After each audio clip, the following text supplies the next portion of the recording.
zenu, mkawa ni watu wangwana, mkawa ni watu wa imani, mkatupatia kura zenu. Mimi nasimama mbele yenu kusema asante sana.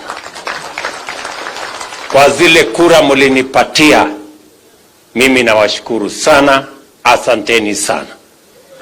Mulinipigia pia na ma MCAs wachache na wabunge, mukani namna hii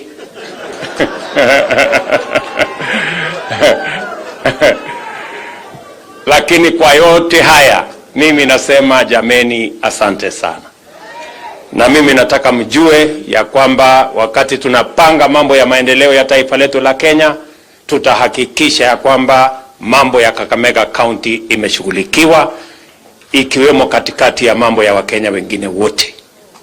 No part of the Republic of Kenya will be left behind. Tutatembea pamoja. Mimi vile vile nataka niwashukuru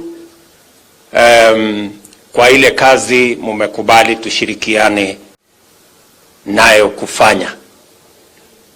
Tuko na spika wetu wa bunge la kitaifa ambaye anatoka katika sehemu hii, anatusaidia katika kuendesha mambo yetu ya serikali. Tuko na prime cabinet secretary ambaye ananisaidia kusukuma pande ya executive, na wale wengine wengi ambao tunashirikiana na wao, na vile vile viongozi wale wengine wote, wabunge wenu, gavana wenu, senator wenu. Sisi wote ni kundi moja ya kupeleka taifa letu la Kenya mbele, na tunafanya kazi pamoja.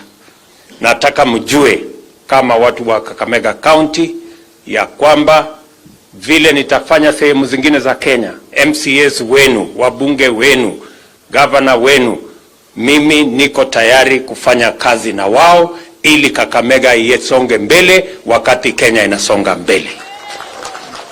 I am committed to work with all elected leaders, kwa sababu hakuna kiongozi anachaguliwa kwa bahati mbaya.